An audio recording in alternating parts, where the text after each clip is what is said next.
अब हम देखेंगे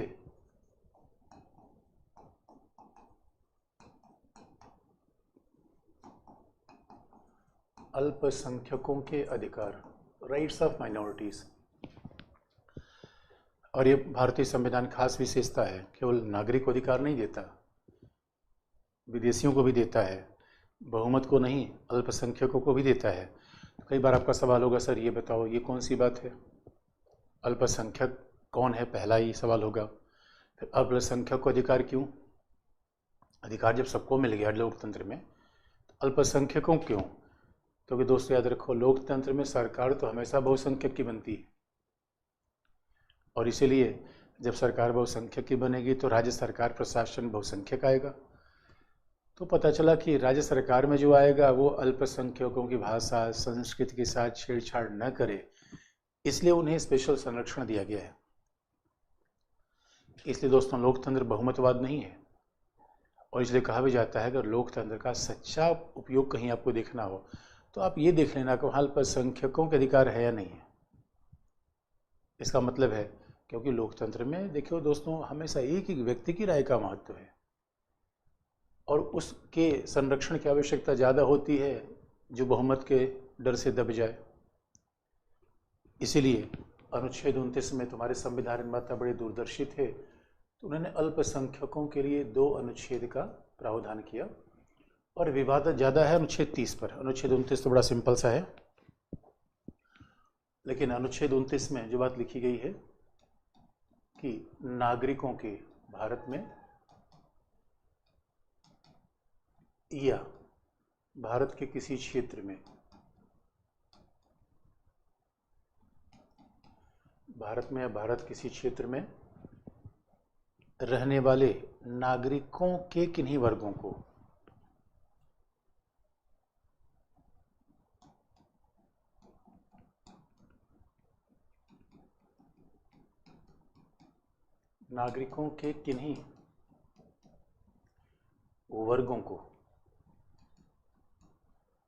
अपनी भाषा, तो यहाँ 3 बात आ जाती है, अपनी भाषा,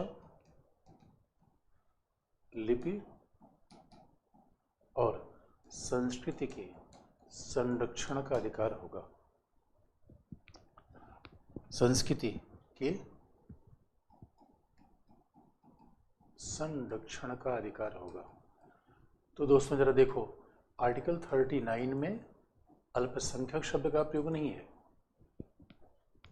यानी भारत में रहने वाले किसी भी नागरिकों के वर्गों को तो नागरिक लिखा गया है। इसका मतलब है कोई यूक्रेन का आदमी आके यहाँ कहे भाई हमारी भाषा का भी संरक्षण करो, मैं तो यहाँ न इंग्लिश बोल पा रहा हूँ, न हिंदी न कन्नड़ी, तो उसके लिए अधिकार नहीं होगा। भारत में रहने वाले जो नागरिक के किन्हीं वर्ग हैं वो किसी क्षेत्र में है, किसी क्षेत्र का मतलब गुजरात में है, तमिलनाडु में है, लद्दाख में है, या वो पूरे भारत में है, उन्हें अपनी भाषा, भाषा का मतलब इसलिए दोस्तों हमारे यहाँ भाषा के लिए 8वीं अनुसूची रखी गई। तो भाषा का मुद्दा तो हमारे इतना महत्वपूर्ण था कि देश आज़ाद हुआ तो मामला आया कि आधिकारिक भाषा कौन होगी, यानी आधिकारिक भाषा का मतलब है सरकारी भाषा कौन होगी। तो जैसे अपने दोस्तों के साथ हम संवाद करते हैं, वैसे ही एक मुख्यमंत्री प्रधानमंत्री को किस भाषा में चिट्ठी लिखे, संसद किस भाषा में चले, न्यायालय किस भाषा में चले, यह है आधिकारिक भाषा। तो बड़ा विवाद था इस मामले पर।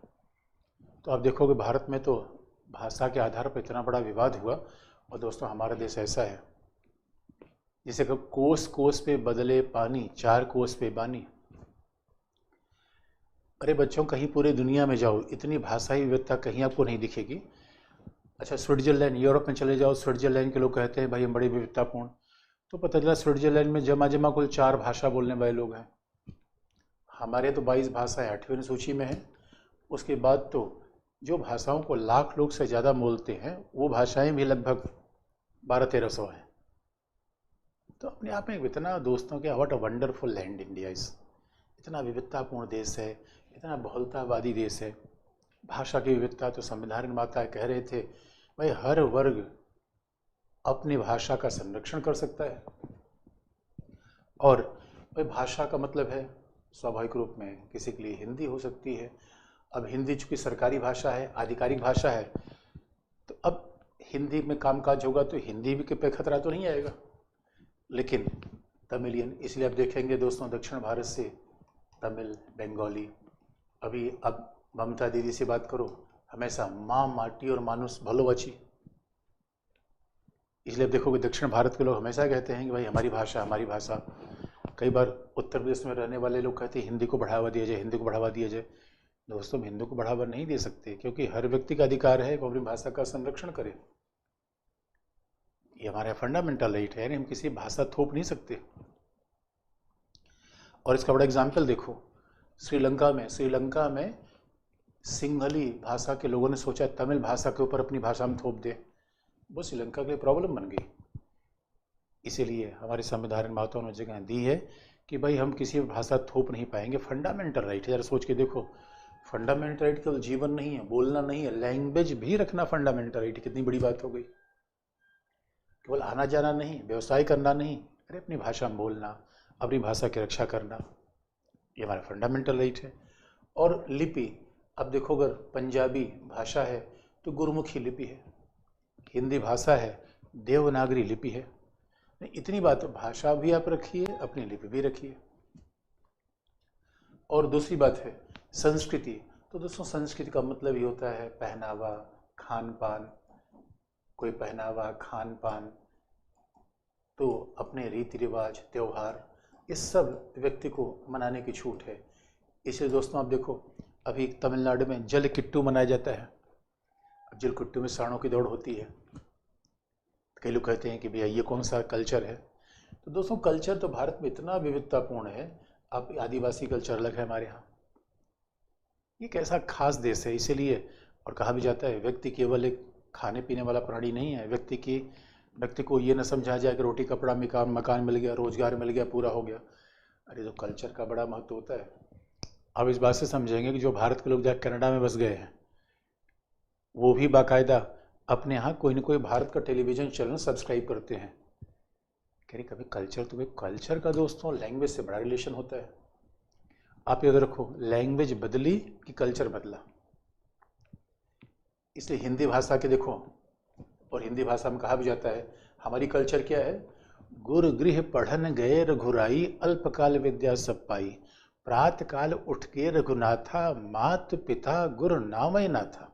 ये हमारा कल्चर है दोस्तों। और हम तो इस सौभाग्यशाली देश में हैं जहाँ टीचर को बच्चे पैर छूते हैं, कल्चर है। पश्चिमी यूरोपीय देशों में नहीं कहते हेलो हाय, ऐसे ऐसे करके निकल जाते हैं लोग।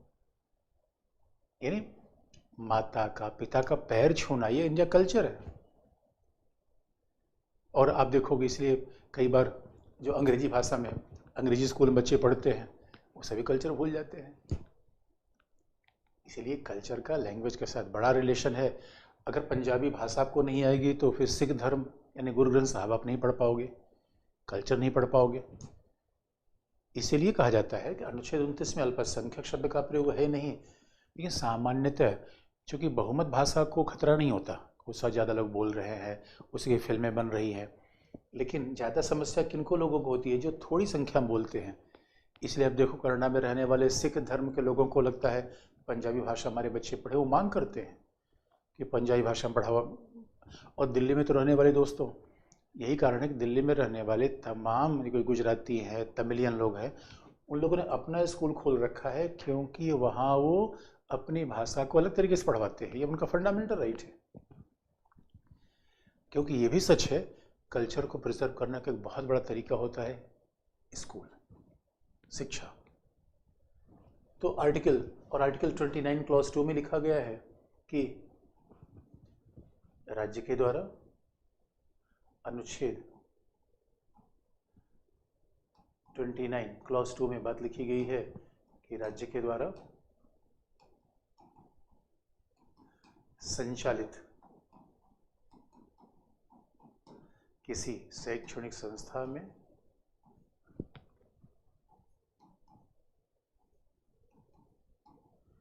राज्य के द्वारा संचालित किसी शैक्षणिक संस्था में प्रवेश केवल जाति, धर्म, प्रजाति या भाषा के आधार पर, भाषा के आधार पर प्रतिबंधित नहीं होगा।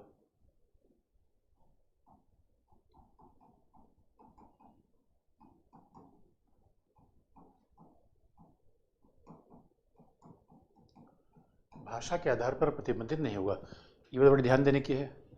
क्लॉज 2 ऑफ आर्टिकल 1930 कहता है कि राज्य के द्वारा संचालित किसी भी शैक्षणिक संस्था में प्रवेश केवल, अब आप जानते हो कि 3 आधार तो हमेशा लिखा होता है, जाति, धर्म और प्रजाति, कास्ट, रिलीजन और रेस, या भाषा, या चौथा आधार आ गया भाषा। अच्छा, ये बात ध्यान रखने की है, यह लिंग नहीं है, 4 आधार है। तो आप जानते हो 3 आधार तो हर जगह होते हैं, एक चौथा है भाषा अलग से है, के आधार पर प्रतिबंधित नहीं होगा। इसका मतलब केवल मतलब है कि भाई एडमिशन में मार्क्स के आधार पर प्रतिबंध हो सकता है, यानी आपको और कोई और क्राइटेरिया, फिजिकल फिटनेस, इन पे प्रतिबंध हो सकता है, लेकिन केवल इन आधारों पर प्रतिबंध नहीं होगा। इसलिए आपको दोस्तों बता दें कि हमारे यहाँ, इसीलिए आप देखोगे कि हमारे यहाँ कई बार ऐसे ऐसे कॉलेज होते हैं, लड़कियों के लिए अलग, लड़कों के लिए अलग। अगर इसमें लिंग भी लिख दिया गया होता तो लड़कियों लड़कों कॉलेज अलग अलग नहीं होता। जयपुर में तो बड़ा फेमस है, एक महारानी कॉलेज, दूसरा महाराजा कॉलेज, आमने सामने है। अब कोई लड़का जाकर कहे नहीं मैं महारानी कॉलेज में एडमिशन लूँगा, नहीं ले पाएगा। ये फंडामेंटल राइट नहीं है। इन लिंग के आधार पर किसी को एडमिशन से रोका जा सकता है, बाकी आधारों पे नहीं, बाकी आधारों पर नहीं रोक पाएंगे। इसलिए आर्टिकल 29 में कह दिया गया कि किसी भी तरीके से राज्य इन आधारों पर भेदभाव नहीं करेगा। तो सीधी सी बात है, शैक्षणिक संस्था में लैंग्वेज भेदभाव का आधार नहीं होगा, लैंग्वेज भेदभाव का आधार नहीं होगा, लेकिन किसी लैंग्वेज को बनाए रखने के लिए, उसको मेंटेन करने के लिए अपने प्रयास करने का अधिकार सभी लोगों को है। इसलिए आप देखेंगे कि सामान्यतः भारत में जो तमिल है, बंगाली है, ये अल्पसंख्यक लैंग्वेज है, तो ये हमेशा हिंदी से डरे रहते हैं कि भाई पूरे देश में हिंदी हिंदी हिंदी होती जा रही है। इसलिए देखो, जब जब भी हमारे यहाँ गृह मंत्री कहते हैं कि हिंदी का विस्तार होगा, इनका बड़ा विरोध आता है। और उत्तर प्रदेश और बिहार में रहने वाले, मध्य प्रदेश, राजस्थान, ये हिंदी हार्टलैंड है। हिंदी हार्टलैंड का मतलब जैसे शरीर में सबसे महत्वपूर्ण स्थान हार्ट का है, वैसे ही हमारे भूभाग का जो हार्ट है, पॉलिटिक्स का हार्ट है, हिंदी हार्टलैंड है। यहीं से ज़्यादा लोग लोकसभा में जाते हैं, इसीलिए बहुमत तो हिंदी के पास है। तो जो छोटे, जो अल्पसंख्या वाली भाषा है, बेचारे घबराते रहते हैं, भैया हमें भी जीने खाने दो, हमें भी तो रक्षा करो, इसलिए मामला फंसता रहता है। तो संविधान निर्माताओं ने 29 दे दिया, लेकिन विवाद तो 30 पर आता है। अब जरा देखें 30 में क्या लिखा गया है और वहाँ क्यों विवाद हुआ। तो पहले अनुच्छेद 30 देख लें, फिर उसके बाद विवाद की बात करें।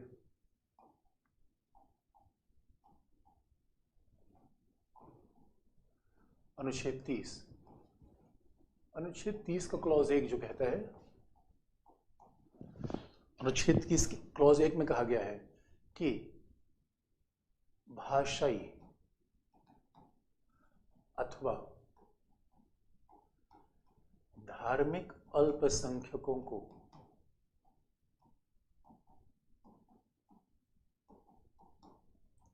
ये बात ध्यान देने की है, संविधान 2 प्रकार के अल्पसंख्यक मान रहा है, भाषाई अथवा धार्मिक। तो यहाँ आर्टिकल 30 क्लॉज 1 में बाकायदा लिखा गया है कि भाषाई अथवा धार्मिक अल्पसंख्यकों को, तो अल्पसंख्यक शब्द लिखा गया है, परिभाषित नहीं है। हाँ, आप कह सकते हो कि भाषाई और धार्मिक 2 प्रकार के अल्पसंख्यक हो सकते हैं, लेकिन अल्पसंख्यक कौन है ये परिभाषित नहीं किया गया है। लेकिन भाषा और धार्मिक अल्पसंख्यकों को अपनी रुचि की शैक्षणिक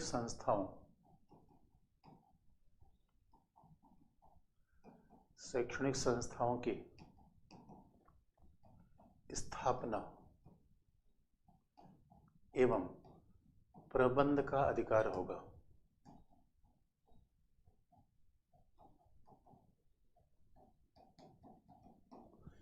यानी फिर अब इसलिए 29-30 कॉम्प्लीमेंट्री माना जाता है कि भाई अल्पसंख्यकों को अपनी रुचि की शैक्षणिक संस्थाएं स्थापित कर पाएंगे, तभी तो कल्चर बचा पाएंगे, तभी भाषा बचा पाएंगे। इसलिए अनुच्छेद 30, 29 और 30 एक दूसरे के पूरक है।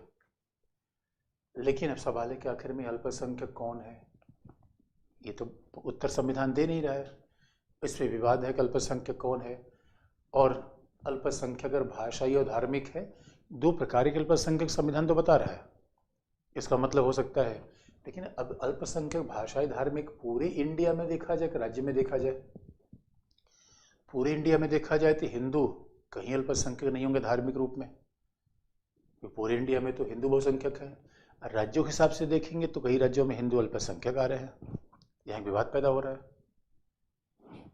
इसलिए कहा गया कि धार्मिक और भाषाई अल्पसंख्यकों को, लेकिन विवाद है क्या, इसका भी क्यों उच्चतम न्यायालय मामला चल रहा है और क्या मामला है। लेकिन इसके पहले हम ये भी देख लें क्लॉज 2 में क्या लिखा गया है। आर्टिकल 32 क्लॉज 2 में लिखा गया है कि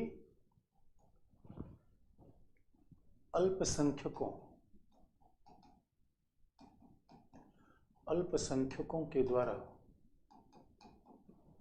संचालित शैक्षणिक संस्थाओं, अल्पसंख्यकों के द्वारा संचालित शैक्षणिक संस्थाओं को आर्थिक सहायता या अनुदान, अल्पसंख्यक शैक्षणिक संस्थाओं को राज्य के द्वारा आर्थिक सहायता या अनुदान देने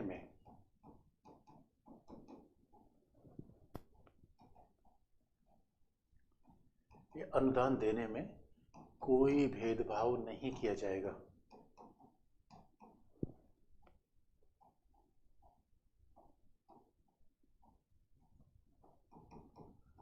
कोई भेदभाव नहीं किया जाएगा। इसका मतलब है अल्पसंख्यक अगर कोई अपनी संस्था बनाता है, सेंट जेवियर कॉलेज बना लिया, उसमें भेदभाव नहीं करेंगे। मदरसा चला रहा है, अब सरकार ये नहीं कहेगी भैया अल्पसंख्यक को पैसा ही नहीं देंगे। तो हमारा आर्टिकल 30 क्लॉज 2 कहता है कि शैक्षणिक संस्था कहीं की भी हो, यानी शिक्षा चाहे गंगा से आए चाहे बोलगा से आए, सब पर उसको पाने का अधिकार है। तो अब मामला है कि शैक्षणिक संस्था को आर्थिक अनुदान देने में कोई भेदभाव नहीं किया जाएगा। अब जरा देखें कि आखिर में अल्पसंख्यक है क्या। तो संविधान तो आप जानते हैं दोस्तों, हमारा फार्मूला बताता है केवल। अच्छा, लॉजिकल बात है, कहीं आपको कोई प्रश्न आ जाए कभी ऑब्जेक्टिव एग्जाम में कि इस बात को संविधान में परिभाषित किया गया है, तो हमारे यहाँ किसी बात को संविधान में परिभाषित किया ही नहीं गया। संविधान में हर चीज़ परिभाषित कर दिया जाता, फिर संविधान तो इतना बड़ा हो जाता कि 2-4 लोग उसको मिलकर उठाते। संविधान में बेसिक फार्मूला लिख दिया कि भाई जीपीएस लिख दिया गया, भाई यहाँ यहाँ आपको जाना है। संविधान कार और का इंतजाम नहीं करता, बट डायरेक्शन बताया था कि ये मैप बताते ये ऐसे ऐसे है, यहाँ जाना है आपको। ये वैसे ही अल्पसंख्यकों को परिभाषित नहीं करता, और संविधान किसी को परिभाषित नहीं करता, क्योंकि यही से काम संसद का है, न्यायपालिका का है। संविधान ही सब कुछ परिभाषित कर देगा, संसद न्यायपालिका की जरूरत कहाँ पड़ती।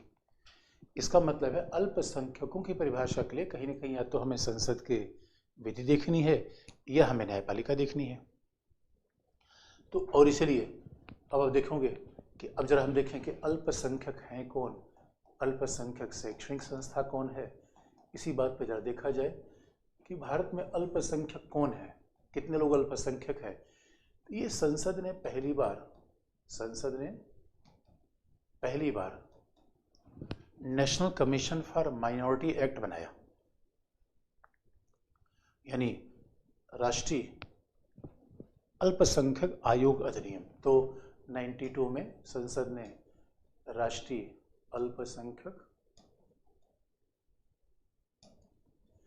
आयोग अधिनियम, national commission for minority act, ये बना 1992 में, और इसी के साथ अल्पसंख्यक आयोग बना 1993 में। अल्पसंख्यक आयोग बन गया 1993 में। और दोस्तों, ये बात याद रखने की बात है, कांग्रेस की सरकार थी, नरसिंह राव की सरकार थी, देश उदारीकरण तरफ आगे बढ़ गया था, 93 का ज़माना था, और इस समय नदीम श्रवण के गाने पूरे हिंदुस्तान में हिट हो रहे थे। कुमार सानू, किशोर कुमार के बजाय कुमार सानू के नए स्टार आ रहे थे, तो पूरा हिंदुस्तान बिल्कुल बदल रहा था। उसी समय अल्पसंख्यक आयोग बना। और ये भी आपको याद दिला दें, भाई कांग्रेस को अल्पसंख्यकों की बड़ी चिंता होती, तो उसमें बीजेपी की चिंता नहीं रहती, ऐसा आलोचक कहते हैं। तो ये भी लॉजिकल बात है कि अल्पसंख्यकों के बारे में जो भी प्रावधान आपको दिखे तो लॉजिकल गेस कर सकते हैं कि भैया कांग्रेस के शासन में कहीं कहीं बना होगा। अब इस अल्पसंख्यक अधिनियम में ये तय किया गया, अब नाम लिखा गया कि कौन अल्पसंख्यक, तो इसमें लिखा गया कि मुस्लिम, सिख, ईसाई, फिर लिखा गया कि जैन, जैन तो सबसे बाद में जोड़ा गया, मुस्लिम, सिख, ईसाई, पारसी और बौद्ध, लास्ट में जैन भी जोड़ दिया गया। मुस्लिम, सिख, ईसाई, पारसी, बौद्ध और जैन, इन्हें अल्पसंख्यक कहा गया इस अधिनियम के अनुसार। अब कहेंगे सर अधिनियम के हिसाब से कैसे अल्पसंख्यक कहा गया, संख्या कितनी होगी ये तो बताओ। तो वैसे तो जो समझ में आता है दोस्तों कि अल्पसंख्यक का मतलब जिनकी संख्या 50% से कम हो। 50% का मतलब है कोई 1% हो सकता है, 2% होता है, 49 भी हो सकता है। कितने अल्पसंख्यक माने ये अधिनियम भी नहीं बताता। अधिनियम भी अल्पसंख्यकों को परिभाषित नहीं करता, कोई आधार नहीं देता, बल्कि अल्पसंख्यकों का नाम बता देता है भाई ये अल्पसंख्यक हैं। और अब देखो फिर कांग्रेस से विवाद इस पर क्यों आ रहा है। कांग्रेस की सरकार फिर आई 2006 में, मनमोहन सिंह सरकार थी, यूपीए की सरकार थी, यूनाइटेड प्रोग्रेसिव अलायंस, संयुक्त प्रगतिशील गठबंधन। अब 2006 में हमारे यहाँ अल्पसंख्यक मंत्रालय भी बन गया। नहीं तो पहले अल्पसंख्यकों का मंत्रालय बन गया भारत सरकार का। ये पहले अल्पसंख्यकों का मामला सामाजिक न्याय और अधिकारिता मंत्रालय देखता था, ministry of social justice and empowerment. तो अल्पसंख्यकों का मामला देता था। फिर कांग्रेस सरकार आई और कांग्रेस ने कहा भाई अल्पसंख्यकों का उत्थान होना चाहिए, और फिर ये मंत्रालय बन गया। तो आप जानते हो कि अल्पसंख्यक होने का, आप कहोगे सर ये बताओ अल्पसंख्यक कौन है, तो बाद बताओ फायदा क्यों है, इतना मारामारी क्यों चलती है। तो वही सीधी सी बात है, अल्पसंख्यकों को फायदे ये मिलते हैं कि सरकार की तरफ से, यानी हमारा संविधान है समाज के परिवर्तन का दस्तावेज, सामाजिक न्याय का दस्तावेज। तो दोस्तों जो भी अल्पसंख्यक होगा उसको स्वाभाविक रूप में स्कॉलरशिप मिलेगी, सस्ते लोन मिलेंगे, सरकार के कल्याण करने की योजनाएं होंगी, तो फायदा तो होता है, यानी आर्थिक रूप में फायदा होता है। इसलिए अल्पसंख्यकों के लिए लोग कहते हैं भाई अल्पसंख्यक मंत्रालय हो जाए। अब संविधान में आप देखोगे, इसलिए जो वंचित है इस संख्या में भी कम होना वंचना का कारण हो सकता है। अरे भाई जब संख्या में आप कम होंगे, आप याद रखो दोस्तों, गांव में जिसके घर में ज़्यादा बच्चे होते थे वो सब पे डोमिनेट कर जाता था, जिसके घर में 2-3 बच्चे होते थे 4 दुबक के बैठ जाता था, और पता चला किसी घर में एक ही बच्चा है, अल्पसंख्यक हो गया बेचारा, और गांव में से घर में 15 बच्चे हैं तो लूट लेंगे उसको। इसे अल्पसंख्यकों की सुरक्षा का विशेष ध्यान दिया गया कि भैया बहुमत के आधार पर उसे दबा न दिया जाए। लेकिन फिर वही मसला फंस गया, कार्य में अल्पसंख्यक है कौन, अधिनियम तो नाम लिख रहा है।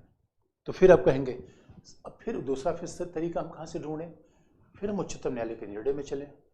उच्चतम न्यायालय का जो लेटेस्ट निर्णय है वो है अल्पसंख्यकों के मामले में। दोस्तों उच्चतम न्यायालय कई निर्णय हैं, सेंट जेवियर केस, उन्नी कृष्णन केस, लेकिन सबसे लेटेस्ट जुडिशल 11 न्यायाधीशों की बेंच, कमाल की बात है, 11 न्यायाधीशों की बेंच है ये। 11 समझ सकते हैं मामला कितना महत्वपूर्ण है। 11 न्यायाधीशों की बेंच ने 2002 में एक डिसीजन दिया, TMA पाई फाउंडेशन, ये निर्णय आया। और दोस्तों बता दें ये TMA पाई फाउंडेशन है क्या, ये सिक्किम मणिपाल यूनिवर्सिटी का पूरा कॉलेज का ग्रुप है, उसी का ट्रस्ट है TMA पाई फाउंडेशन। इसी ने मुकदमा दायर किया था। तो अब मुकदमा दायर किया तो इसी मामले में उच्चतम न्यायालय ने निर्णय दिया। अब उच्चतम न्यायालय ये कह रहा है कि भैया देखो, उच्चतम न्यायालय ने कहा कि भारत में अल्पसंख्यक कौन है, तो उनसे पूछा गया, तो उन्होंने कहा देखो भाई भारत में अल्पसंख्यकों का निर्धारण, इन्होंने बताया नहीं कौन अल्पसंख्यक हैं, ये बता दिया कि अल्पसंख्यकों का निर्धारण करो कैसे। तो इन्होंने कहा कि अल्पसंख्यकों का निर्धारण राज्य के अनुसार होना चाहिए, यानी अल्पसंख्यकों का निर्धारण राज्य के अनुसार करिए। तो इनसे पूछा गया भाई ऐसा क्यों है, राज्य के अनुसार क्यों किया जाए। उनका नहीं, अल्पसंख्यक का निर्धारण कैसे होना चाहिए? पूरे भारत के हिसाब से नहीं, उत्तर प्रदेश, बिहार, गुजरात, महाराष्ट्र, तमिलनाडु, पंजाब, ऐसे करो आप। तो अल्पसंख्यक का निर्धारण इस तरीके से होना चाहिए। अब इन्होंने ये तर्क दे दिया, लेकिन अब सवाल है कि राज्य के हिसाब से निर्धारण होना चाहिए। तो उनसे पूछा कि क्यों? इन्होंने कहा भाई भाषाई भारत में राज्य तो भाषाई धर्म बने हैं, राज्य मूल यूनिट है। और ये बात लॉजिकल दिखती है कि अगर हम राज्य के आधार पर अल्पसंख्यकों का निर्धारण करेंगे तो फिर अलग तस्वीर आएगी, पूरे भारत से अल्पसंख्यकों का निर्धारण करेंगे तो अलग तस्वीर आएगी। लेकिन इन्होंने ये नहीं बताया कि इन्होंने कोई संख्यात्मक आधार नहीं बताया। इन्होंने कोई ये नहीं कहा कि भाई राज्य के आधार पर ही अगर हम निर्धारण करेंगे तो ये तो बता दो कि कितने परसेंट पर अल्पसंख्यक मान लेंगे। 10% पॉपुलेशन हो तब, 5% हो तब, 20% हो तब, आखिर में अल्पसंख्यक कितनी जनसंख्या पर हम मानेंगे, ये इन्होंने नहीं बताया। इसका तो मतलब ये होता है जो भी 50% नीचे सब अल्पसंख्यक। और एक और भी समस्या होती है दोस्तों, बहुत दिन तक हमारे यहाँ जैन समुदाय के लोगों को अल्पसंख्यक नहीं रखा गया, क्योंकि कहा जाता है अल्पसंख्यकों के निर्धारण में एक और भी फैक्टर आता है, केवल आर्थिक रूप में कमजोर होना, संख्यात्मक रूप में कमजोर होना, यही बात नहीं है। यानी कहीं ना कहीं आर्थिक रूप में का मसला आता है। जैन समुदाय के लोग माना जाता है भारत में बड़े धनी हैं, इसलिए संख्या में कम होने के बावजूद, कल्चर में कम होने के बावजूद भी इन्हें अल्पसंख्यक नहीं माना गया। यानी कहीं ना कहीं आर्थिक हैसियत भी अल्पसंख्यकों के निर्धारण में होनी चाहिए कि नहीं होनी चाहिए, ये बात हमारे यहाँ स्पष्ट नहीं है। संयुक्त राष्ट्र संघ ये मानता है कि नहीं भाई एक आर्थिक आधार भी होता है कि मान लो जो थोड़ी संख्या में बहुत प्रभावशाली है तो वो अपने कल्चर वगैरह का संरक्षण कर लेगा। लेकिन न्यायपालिका ने ये तो बता दिया कि भाई राज्य के हिसाब से निर्धारण करो। न्यायपालिका ने ये नहीं बताया कि आखिर में कैसे क्राइटेरिया, न्यायपालिका ने भी नहीं बताया। लेकिन अभी जरा देखो कि फिर वर्तमान व्यवस्था क्या है, अल्पसंख्यकों के निर्धारण की वर्तमान व्यवस्था क्या है, जरा हम ये भी देख लें अल्पसंख्यकों के निर्धारण का वर्तमान सिस्टम क्या है। तो वर्तमान सिस्टम है दोस्तों कि हमारे यहाँ धार्मिक रूप में अल्पसंख्यक का निर्धारण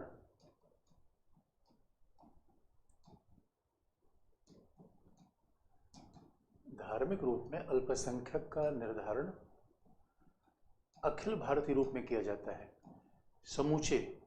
इसमें समूचे भारत को इकाई मानी जाती है। अखिल भारतीय रूप में किया जाता है, समूचे भारत को इकाई मानी जाती है, यानी अखिल भारतीय रूप में होता है। लेकिन भाषाई अल्पसंख्यकों का निर्धारण राज्य के हिसाब से होता है।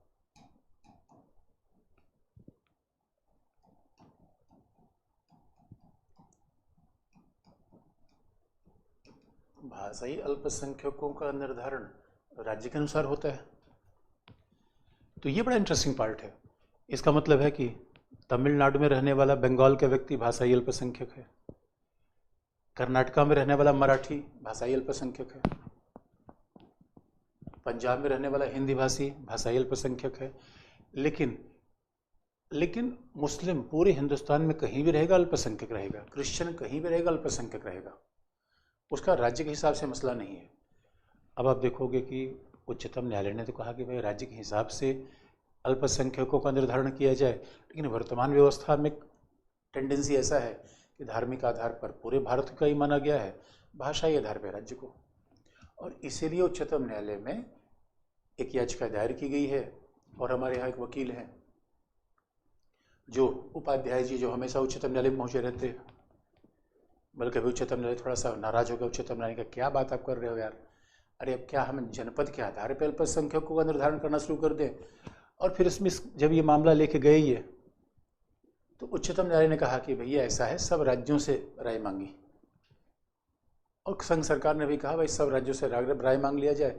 इसमें राज्य भी विभाजित हैं। कुछ राज्य कहते हैं भैया जो व्यवस्था है उसको रखा जाए, कुछ राज्य कहते हैं राज्य को ही शक्ति दे दी जाए, क्योंकि अभी तो संसदीय अधिनियम खुद अल्पसंख्यक का निर्धारण कर रहा है, राज्य को शक्ति दे दी जाए।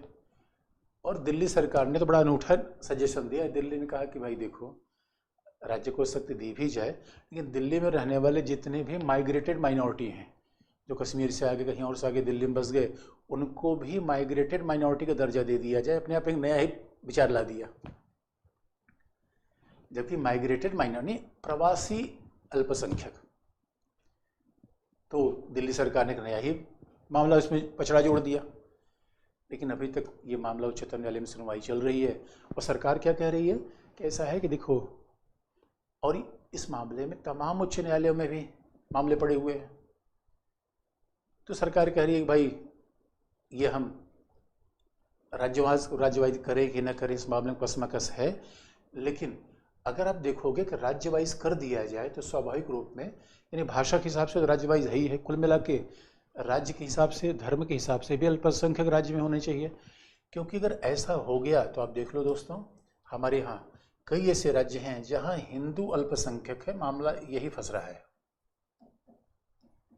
कई ऐसे राज्य हैं जहाँ हिंदू अल्पसंख्यक है, और जब पूरे भारत में धर्म के आधार पे अल्पसंख्यकों की परिभाषा होगी तब तो हिंदू हर जगह बहुसंख्यक आएगा। लेकिन राज्य के हिसाब से अब देखो, पंजाब में हिंदू अल्पसंख्यक है, जम्मू कश्मीर में हिंदू अल्पसंख्यक है, फिर नागालैंड में हिंदू अल्पसंख्यक है, फिर मणिपुर में हिंदू अल्पसंख्यक है, मिजोरम है, आपका मेघालय है,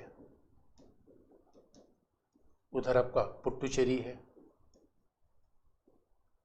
जो केंद्र शासित क्षेत्र है, फिर आपका अरुणाचल है। यहाँ पे हिंदू अल्पसंख्यक है।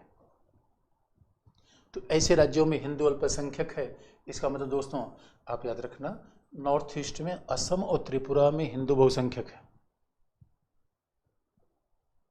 अब इसीलिए जो मूल मुद्दा ये है कि क्यों न धार्मिक आधार पर भी राज्य के हिसाब से अल्पसंख्यकों का निर्धारण किया जाए, जो न्यायालय ने पहले कह भी रखा था। इसका मतलब है यहाँ पे अब हिंदुओं को भी अधिकार मिल जाएगा। पंजाब, जम्मू कश्मीर, नागालैंड, अब लद्दाख को मान लो, लद्दाख भी, यूटी में लद्दाख भी आ रहा है, तो यहाँ अल्पसंख्यक मान लिया जाए, जिससे कि भाई हिंदुओं को फायदा मिले, वो भी अपनी कोई शैक्षणिक संस्था बना ले, उनको भी अल्पसंख्यक मंत्रालय से पैसा मिलेगा, इनका भी कल्याण होगा। इसका मतलब ये बताने का प्रयास है कि अल्पसंख्यक भारत में केवल मुस्लिम ही नहीं है, बाकी धर्म ही नहीं है, हिंदू भी अल्पसंख्यक है। तो ये अपने आप में एक तर्क दिया जा रहा है। आने वाले समय में इस पर उच्चतम न्यायालय का निर्णय होगा और अभी हम इस बात की प्रतीक्षा कर रहे हैं। लेकिन अगर आप पूछोगे कि क्या ऐसा हो सकता है, देखिए दोस्तों, उसमें कोई कठिनाई नहीं है पहला। लेकिन सवाल ये होता है कि देखो, हिंदू के नाम पर, मुस्लिम के नाम पे राजनीति खूब होती है, दिक्कत यहीं पे है। सवाल समुदाय किसी भलाई से नहीं है। और वैसे भी आप देखोगे दोस्तों, पूरे हमारे संसद जो कानून बनाती है पूरे हिंदुस्तान में चलता है।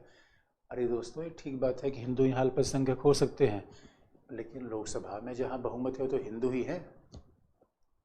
अरे भाई, जहाँ लोकसभा में जो लोग बहुमत में है कानून के हिसाब से बनता है, सरकार में बहुमत कौन है, हिंदू ही तो है। आप ऐसे देखो मामले को, यानी जो प्रशासन में, सरकार में, लोकसभा में तुम्हारे हिंदू बहुमत है। और अरे दोस्तों, जब ये प्रशासन शासन में हिंदू बहुमत में है तो इसलिए अल्पसंख्यकों को हमने इसलिए माना था कि ये ऐसा कोई कानून न बना दे, ऐसा प्रावधान न बना दे जो किसी के हित के खिलाफ चला जाए। इसीलिए ये कहना कि नहीं हिंदुओं के साथ भेदभाव हो रहा है, यानी एक तरीके से भारत में दो प्रकार के पॉलिटिकल डिबेट चलते, कुछ लोग कहते मुस्लिम के साथ भेदभाव हो रहा है, तो उल्टा तर्क आ गया, लो हिंदू के साथ भी भेदभाव हो रहा है। तो कहीं ना कहीं पॉलिटिक्स इसमें चल जाती है। लेकिन अब दूसरे मुद्दे पर आए कि आखिर में अल्पसंख्यक शैक्षणिक संस्था क्या है, उनके स्थापना प्रबंधक अधिकार क्या है। दूसरा डिबेट ये है, तो अल्पसंख्यक का मामला क्या है, ये भी एक डिबेट चल रहा है। और दूसरा डिबेट ये है कि आखिर में अल्पसंख्यक शैक्षणिक संस्था क्या है।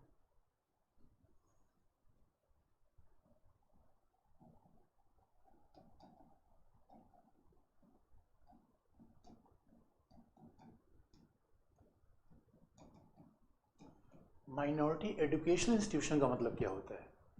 तो दोस्तों बहुत सिंपल सी बात है, जो संस्थाएं अल्पसंख्यक समुदाय के द्वारा स्थापित हों, कोई भी ऐसी शैक्षणिक संस्था जो अल्पसंख्यक के द्वारा स्थापित होगी वो अल्पसंख्यक शैक्षणिक संस्था कहलाएगी। बात ध्यान में रखने का है। इसका मतलब किसी संस्था में पढ़ कौन रहा है ये मैटर नहीं करता। पढ़ा अल्पसंख्यक रहे इसलिए अल्पसंख्यक नहीं होगी, छात्रों की संख्या ज्यादा अल्पसंख्यक है इसलिए अल्पसंख्यक नहीं होगा, बल्कि अल्पसंख्यकों के द्वारा स्थापित है इसलिए अल्पसंख्यक कहलाएगी। इसका मतलब संसदीय अधिनियम से स्थापित कोई संस्था अल्पसंख्यक संस्था नहीं होगी। इसलिए आप देखोगे दोस्तों, अलीगढ़ मुस्लिम यूनिवर्सिटी पर बड़ा विवाद चलता है। टेक्निकली अलीगढ़ मुस्लिम यूनिवर्सिटी संसदीय अधिनियम के द्वारा स्थापित है। तो हमारा ये तो न्यायालय का निर्णय है। आप कहोगे सर ये कहाँ लिखा गया है, तो ये निर्णय भी उच्चतम न्यायालय ने TMA पाई फाउंडेशन में दिया है। संविधान में दोस्तों इसका उल्लेख नहीं, संविधान में केवल ये लिख दिया गया है भाषाई धार्मिक अल्पसंख्यक, 2 अल्पसंख्यक। और दूसरी बात है, अल्पसंख्यक शैक्षणिक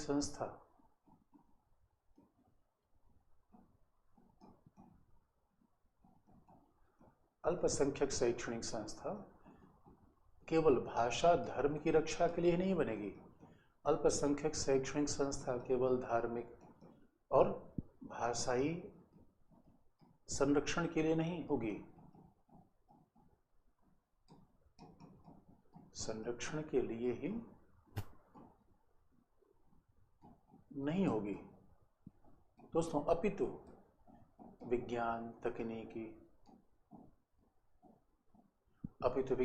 तकनीकी, इंजीनियरिंग, विज्ञान की तकनीक की इंजीनियरिंग की शिक्षा भी इसमें दी जा सकती है। यानी आप ऐसा नहीं कहेंगे अल्पसंख्यक शैक्षणिक संस्था का मतलब भैया भाषा के लिए बना लो, कल्चर के लिए बना लो। यानी उन्हें अधिकार है मेडिकल साइंस के इंस्टीट्यूशन बना ले, उन्हें अधिकार है कि इंजीनियरिंग के इंस्टीट्यूशन बना ले, इसका मतलब है, और भाषा कल्चर तो बना ही सकते हैं। अल्पसंख्यक शैक्षणिक संस्था का मतलब ये हो गया। अल्पसंख्यक शैक्षणिक संस्था कौन है? अब दूसरा, आखिर में स्थापना प्रबंधक अधिकार इन्हें क्या मिलता है? ये सब TMA पाई फाउंडेशन का 2002 का उच्चतम न्यायालय के निर्णय पर यह बात कही गई है। यानी सारी निर्णय किसके द्वारा है? TMA पाई फाउंडेशन 2002।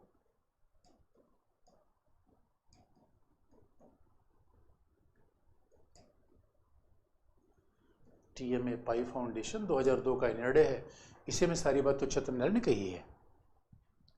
ये नई सहस्राब्दी शुरू हो गई 2000 के बाद, नई शताब्दी, नया दशक, उसी के 2 साल बाद तो मामला आ गया। वाजपेयी प्रधानमंत्री थे उस समय, दिसंबर 2001 में हमारे संसद पे हमला हुआ था और 2002 में उच्चतम न्यायालय का निर्णय है।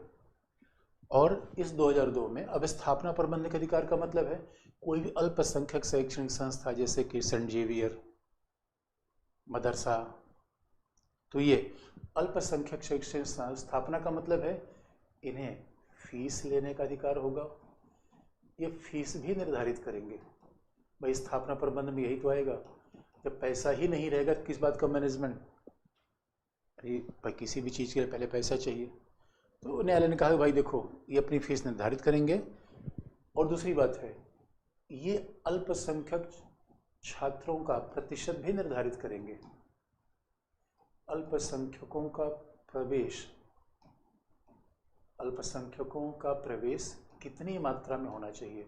40%, 50, 60 मात्रा में हो, ये भी निर्धारित करेंगे। ये शैक्षणिक संस्था निर्धारित करेगी कि नहीं। इसका मतलब इसमें सरकार के हस्तक्षेप नहीं होंगे, राज्य के हस्तक्षेप नहीं होंगे कि भाई अल्पसंख्यक शैक्षणिक संस्था हो, 40%, 50% छात्रों को ले लो। ये खुद तय करेगा कि अल्पसंख्यक कितने % हम ले, 40%, 50%, 60%, ये खुद शैक्षणिक संस्था तय करेगी। इसका मतलब है उसमें बहुसंख्यकों को लिया जा सकता है, लेकिन वो परसेंटेज कितना होगा? भाई 60% अल्पसंख्यक का हो गया तो बाकी को 40% मिलेगा। इसलिए बात दोस्तों याद दिला दें, अल्पसंख्यक शैक्षणिक संस्था में OBC अनुसूचित जाति जनजाति का आरक्षण नहीं होता। और ये बात हमारे यहाँ 93rd अमेंडमेंट आपको याद होगा। 93rd अमेंडमेंट मैंने आपको बताया था, उसमें अनुच्छेद 15(5) बताया था, उसको कभी जोड़ के देखिएगा। तो अनुच्छेद 15(5) में बात लिखी गई है कि केंद्रीय शैक्षणिक संस्थाओं में जो आरक्षण होगा वो अल्पसंख्यक शैक्षणिक संस्थाओं के लिए लागू नहीं होगा। इसका मतलब है 93rd अमेंडमेंट आया था 93rd अमेंडमेंट आया 2003 के बाद, और ये डिसीजन है 2000 अच्छा 93rd अमेंडमेंट आया 2006 में, ये डिसीजन है 2002 का। तो जो उच्चतम न्यायालय के निर्णय के हिसाब से ही संशोधन किया गया कि भाई अल्पसंख्यक शैक्षणिक संस्थाओं में आरक्षण नहीं रहेगा। यही तो इनके स्थापना प्रबंध का मतलब है कि राज्य कैसे कह देगा कि आप आरक्षण करिए, क्योंकि वो तो अपने समुदाय के लिए खुद ही आरक्षण करेंगे। तीसरी बात है, शिक्षक और स्टाफ में किसी शैक्षणिक संस्था के शिक्षकों एवं कर्मचारियों में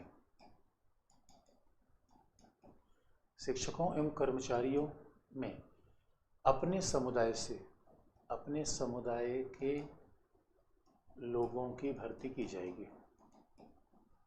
अपने समुदाय के लोगों की भर्ती की स्वतंत्रता होगी। भाई यही तो स्थापना और प्रबंध का अधिकार है।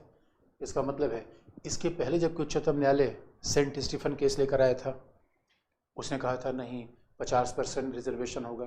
TMFI फाउंडेशन ने कहा नहीं, राज्य नहीं तय करेगा, यह शैक्षणिक संस्था तय करेगी।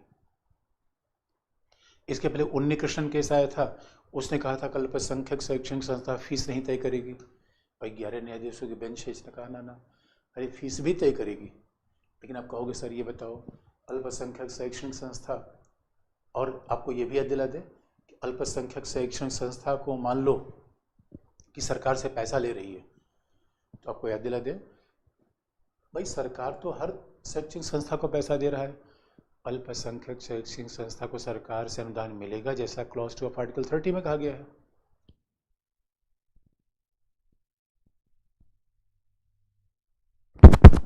लेकिन उस अनुदान के बहाने, पैसे देने के बहाने आप ये नहीं कहोगे कि भैया आपके कामों में हस्तक्षेप करेंगे।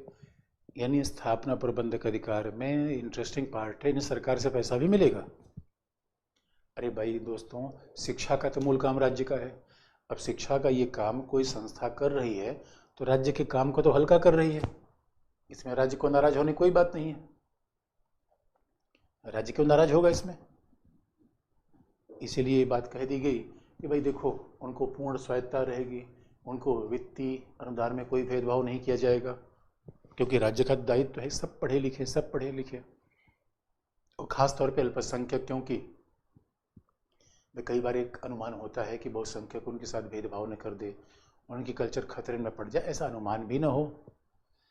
इसे दोस्तों हुआ क्या? लेकिन आप कहोगे दोस्तों ये कि ऐसी तो मतलब अल्पसंख्यक शैक्षणिक संस्था बन जाएगी, वो अपने हिसाब से काम करेगी, और इसमें कोई तो राज्य का रिस्ट्रिक्शन होना चाहिए, कहीं तो राज्य का प्रतिबंध होना चाहिए। तो फिर ये बात हुआ। इसका मतलब उच्चतम न्यायालय ने यह भी कहा कि नहीं, निम्नलिखित मामलों पर राज्य का नियंत्रण होगा। दोस्तों देखो, रेगुलेशन होगा, हस्तक्षेप नहीं। अरे भाई राज्य का रेगुलेशन जरूरी है। क्यों जरूरी है? अरे क्योंकि राज्य तय करता है शिक्षा गुणवत्ता कैसी हो। राज्य तो ये सब तय करता कि नहीं। इसे राज्य का हस्तक्षेप कहाँ होगा? पहला कि फीस के नाम पर डोनेशन न लिया जाए, यानी राज्य का हस्तक्षेप कहाँ होगा? न्यायालय ने कहा कि शैक्षणिक संस्था व्यावसायिक संस्थाएं नहीं है।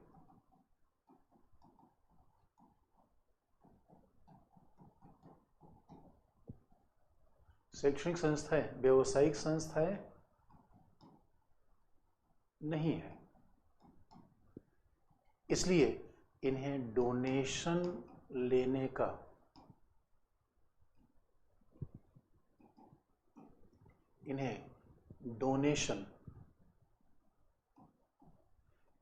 का अधिकार नहीं है। यानी ऐसा नहीं है कि मनमानी फीस चार्ज करेंगे। डोनेशन का मतलब है एक तरीके से कैपिटेशन फीस, यानी कह दे कि भैया ये एडमिशन लेना है तो 20-30 लाख रुपए पहले दे दो। डोनेशन का मतलब फीस से उसका मतलब नहीं है। एक मुश्त आपसे राशि ले लिया कि भैया आपको एडमिशन दे रहे हैं, इतना पैसा दे दो। तो अब पता चला कि भाई भारत में कहाँ से बच्चे इतना दे पाएंगे, यहाँ तो फीस देने के आफत पड़ रहे हैं। तो अभी तो आप देख रहे होगे, जब भारत जैसे गरीब देश में जहाँ बच्चे फीस ही नहीं दे पा रहे हैं, डोनेशन क्या दे पाएंगे। या आप कह दो कि 10 लाख दो, 20 लाख दो तब एडमिशन देंगे, तो भैया कहेंगे जयराम जी की हम जा रहे हैं घर, हम अपने वही गांव के स्कूल में पढ़ लेंगे। तो भारत में दोस्तों एक प्रॉब्लम आ रही है उदारीकरण के बाद, भूमंडीकरण के बाद। आजकल तो आप देख रहे हो कि शैक्षणिक संस्थाएं भी ऐसा लग रहा है बिल्कुल बाजारवाद के शिकार में आ जा रही हैं। और तीसरा, शैक्षणिक संस्थाएं व्यावसायिक संस्था नहीं है, डोनेशन लेने का अधिकार किसी को नहीं है। और दूसरी बात है कि शैक्षणिक गुणवत्ता बनाए रखना, शैक्षणिक गुणवत्ता के लिए और अध्यापकों की अर्हता के लिए भी राज्य नियंत्रण करेगा। शैक्षणिक गुणवत्ता के लिए और अध्यापकों के अर्हता के लिए इन टीचर्स का एलिजिबिलिटी कितना होना चाहिए, इस पे भी राज्य का नियंत्रण होगा। अब ये नहीं कोई यूनिवर्सिटी है तो कोई कहते हो नेट जेआरएफ पास करना जरूरी नहीं, अल्पसंख्यक शैक्षणिक संस्थाएं आ जाओ भाई अपने समुदाय को पढ़ाओ। और इसलिए अब तो गड़बड़ ये हो रहा है कि मेरे किसी के दोस्त ने बताया, हिंदी का पेपर चल रहा था, उसमें बच्चों से पूछा गया, पेपर में मैं सच बता रहा हूँ कि उसमें पूछा गया कि बच्चों में बताओ छायावादी कवि कौन थे। तो बच्चों ने उत्तर में लिखा, जो कभी पेड़ की छाया में बैठ के कविता लिखते थे छायावादी कवि थे। अब ये तो हाल हो गया शिक्षा का। यहाँ पे राज्य का नियंत्रण होगा दोस्तों। ऐसा नहीं है कि शैक्षिक गुणवत्ता यानी क्या पढ़ाया जाए, क्या पाठ्यक्रम हो, और राज्य का मतलब यूजीसी सीबीएसई। इसलिए देखो यूजीसी की टीम कॉलेज में दौरा करती है, देखती है कि क्या क्या है शिक्षा के आधार हैं। और इसीलिए आप देखोगे कि हमारे यहाँ तो विवाद भी इम्पोर्टेंट है, क्योंकि अगर शैक्षिक संस्थाओं पर इतना नियंत्रण नहीं रहेगा फिर तो पता चला कि शैक्षणिक गुणवत्ता किसी भी को टीचर लग रही है। स्टूडेंट ने 45% नंबर प्राप्त किया, आप कहोगे नहीं है मेरा छात्र फर्स्ट डिवीजन पास हुआ है, क्यों? क्योंकि अल्पसंख्यक शैक्षणिक संस्था का है। ये बात नहीं बनेगी दोस्तों। इसीलिए हमारे यहाँ अल्पसंख्यकों के अधिकार को दिया गया है, लेकिन राज्य का ये सीमित हस्तक्षेप होगा। लेकिन किसी भी तरीके से शैक्षणिक संस्था को पैसे देने में कोई भेदभाव नहीं किया जाएगा, पैसे लेना उनका अधिकार होगा। और दोस्तों इतना ही नहीं, अब देखो इसके अलावा भी हमारे यहाँ अल्पसंख्यकों के लिए संविधान में तमाम प्रावधान किए गए हैं। ये भारतीय संविधान निर्माताओं ने केवल ये बात अनुच्छेद 29-30 में नहीं लिखी, बल्कि अल्पसंख्यकों के लिए और कहाँ प्रावधान किए गए बच्चों। देखो भारतीय संविधान में अल्पसंख्यकों के लिए और भी प्रावधान किए गए हैं। जैसे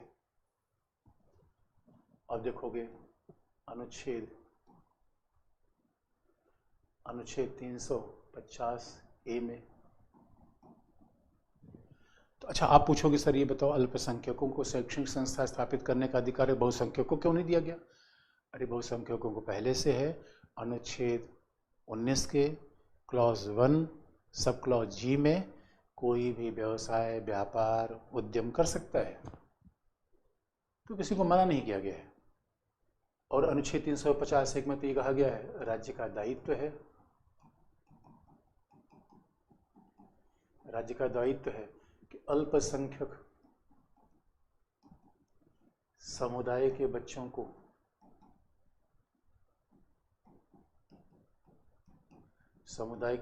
को उनकी मातृभाषा में प्राथमिक शिक्षा उपलब्ध कराए, उनकी मातृभाषा में प्राथमिक शिक्षा उपलब्ध कराए। ये बात इंटरेस्टिंग है कि राज्य का दायित्व है अल्पसंख्यक समुदाय के बच्चों को उनकी मातृभाषा में प्राथमिक शिक्षा उपलब्ध कराए। अनुच्छेद 350 ये कह रहा है, यानी हर राज्य का दायित्व है कि भाई कर्नाटक है कि मराठी भाषी लोगों को भी शिक्षा प्रदान करे। इसलिए आप देखते हो दोस्तों हमारे यहाँ अल्पसंख्यकों का अधिकार ही है कि तमाम राज्यों के आप देखो शहर के नाम वो हिंदी में लिखे हैं, उर्दू में लिखे हैं, पंजाबी में लिखे हैं। इसका मतलब जो वहाँ पे जो अल्पसंख्यक भाषा है उसका ही प्रयोग किया जाता है, ये कारण है। कई बार आप देखते हो उत्तर प्रदेश सरकार उर्दू टीचर की भर्ती करती है, लेकिन अभी पश्चिम बंगाल में मदरसा के संचालन के लिए मदरसा कमीशन बना था, मदरसा कमीशन, कि वहाँ शिक्षकों को भर्ती किया जाएगा। अब उस कमीशन ने शिक्षकों की भर्ती करने में गुणवत्ता का ध्यान नहीं रखा, कोलकाता उच्च न्यायालय ने रद्द कर दिया। कोलकाता उच्च न्यायालय कहा ना भाई, अल्पसंख्यक का मतलब ये नहीं है कि आप शिक्षकों के गुणवत्ता से समझौता करोगे, क्योंकि ऐसा नहीं कि शिक्षा है कोई दाल चावल नहीं है कि जो आए उसी को दे दो। कुछ तो यार देखो, नहीं पहले झोला छाप डॉक्टर बना दिया तो बेचारा आदमी ही मर गया। इसीलिए शिक्षा की गुणवत्ता पर न्यायालय का ध्यान बार बार होता है। और फिर 350B में यह भी लिखा गया है कि इसके लिए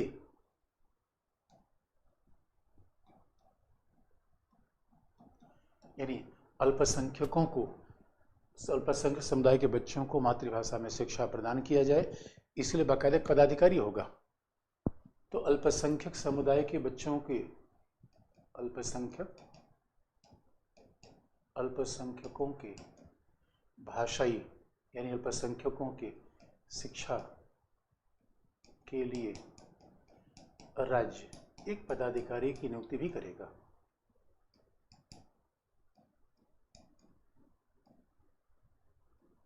पदाधिकारी की नियुक्ति भी करेगा। तो जरा सोच के देखिए दोस्तों, इसीलिए भारत एक ऐसा देश है जहाँ हर भाषा, हर धर्म का सम्मान किया गया है।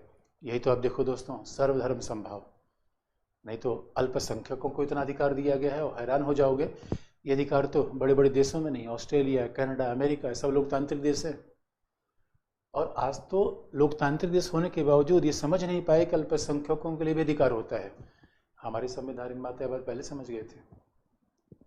और आप याद रखो, आजकल पूरी दुनिया में चर्चा चल रही है अल्पसंख्यकों को अधिकार थोड़ा ज़्यादा दिया जाए। जैसे अब कोई सिख समुदाय के व्यक्ति कनाडा में गया तो कनाडा कानून ये था कि भैया स्कूटर चलाना है तो हेलमेट पहन के चलाओ।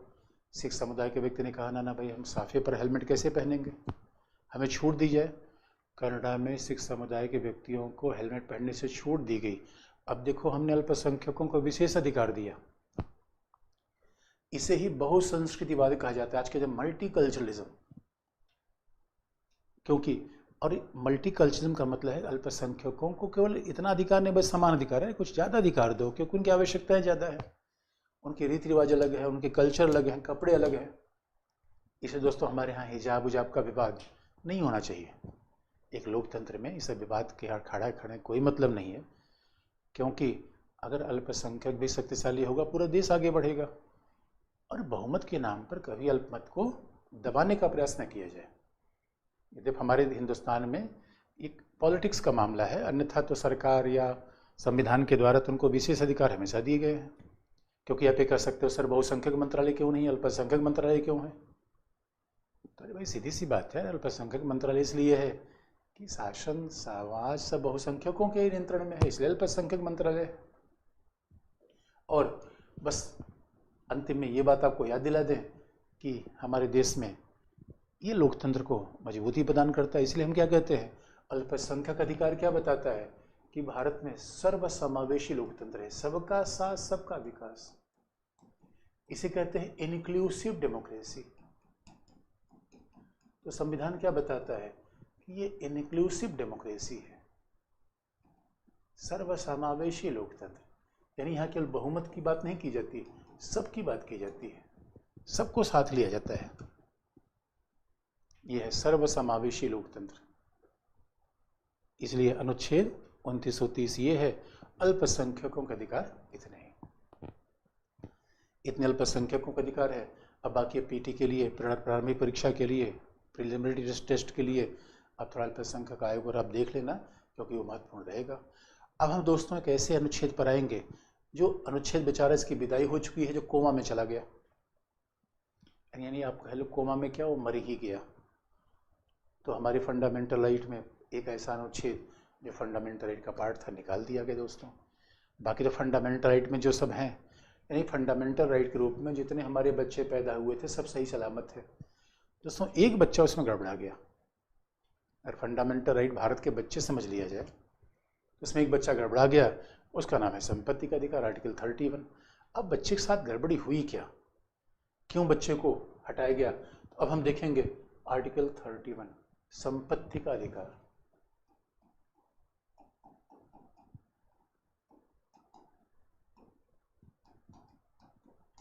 संपत्ति का अधिकार आर्टिकल 31।